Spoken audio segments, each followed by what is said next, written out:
Hello.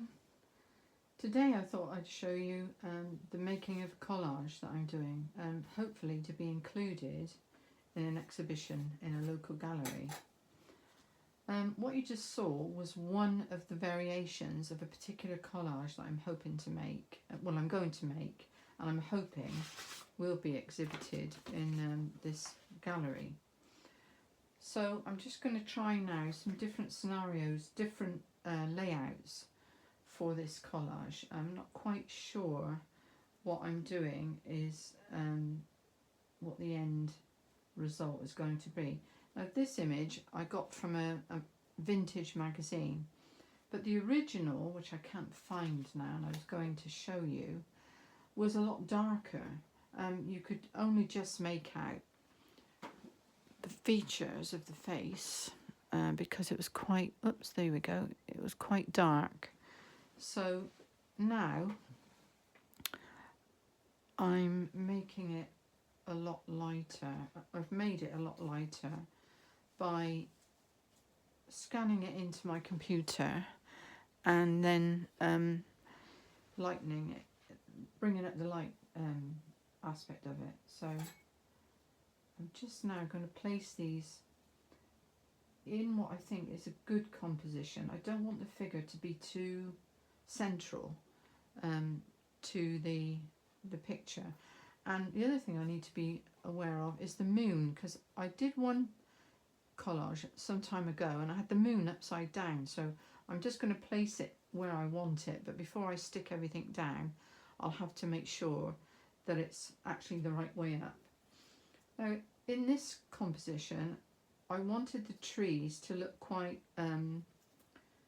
to show up quite clearly against this dark background. The other one that I showed you at the beginning of the video was much paler. The background was much paler. So it's got to be within this cropped image here. I'm still going to keep this along the bottom of the woman's legs. But then I've got to fit the trees in. And I painted some just computer paper. This is the problem with this amount of paper in a composition, is it moves around all the time. Every time you try and place something it shifts, and so you're constantly having to put things back where they were.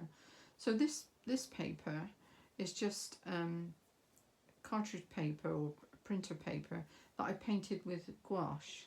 I did try out some gold paint, but it didn't quite look right, and I've got some more shapes here. This was painted and then I went over it with neo colours to give it some texture. I quite like that one, and I thought about perhaps using it lower down, but then it wouldn't fit within, it would just about fit within the composition. But I specifically want to get these trees in, so I'm going to fit that one there, and then the other one, which I seem to have mislaid somehow, which is a silver one, I wanted to put on this side and I can't find it. I've got a green one which I don't think really suits the composition. So I'm just going to look now, see if I can find. I found the silver one. I think it kind of distracts from the main composition, so now I found it, I don't really want it. I think I'm going to take this piece away and see if I can add, without making things jump around too much, put this on the outside like this. And I quite like the fact that it intertwines with the woman's arms there, so it makes it look more three-dimensional. And then I'm going to add these little stars, which I actually cut out, well, the flowers actually, I cut them out from a silver doily. And then this is something that has become a bit of almost like a trademark with me, is the letters that I've cut from magazines that I just randomly, I don't particularly want them to say anything. So if they do look like they're saying something, I often move them so that they don't. But I just like the idea that these letters, or a random sort of message, which isn't really a message, seems to be tumbling out of the picture. There, so that's my second composition attempt. So I'm going to put the frame, the mount over it, and see how that looks. Oh no, I'd have to move the flowers further up, like this, and that down, and underneath the frame, like this.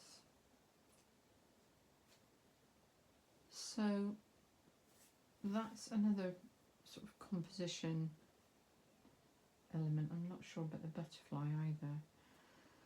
So that's another composition. Now the next one is a bit busier, because the next one will have these stars. Take the moon away, but these have now become stars. She's in the same position with the text going across.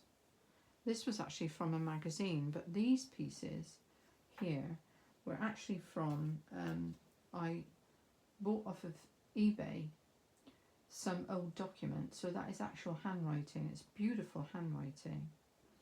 It's almost a shame to cut it up, but this was from a magazine, so it's printed. That's a printed text. So I'm going to leave the text there, but now I'm going to put the trees in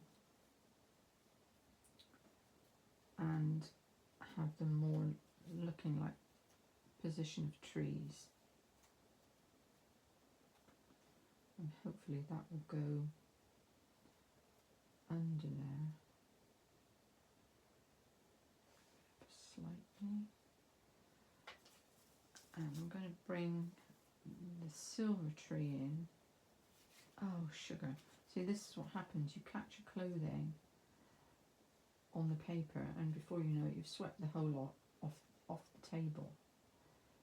So now I've just got to be careful not to catch anything, and put that like that, and then try the mount over the top like this. Now it needs something down here, so I've got some other pieces cut that I can put under here.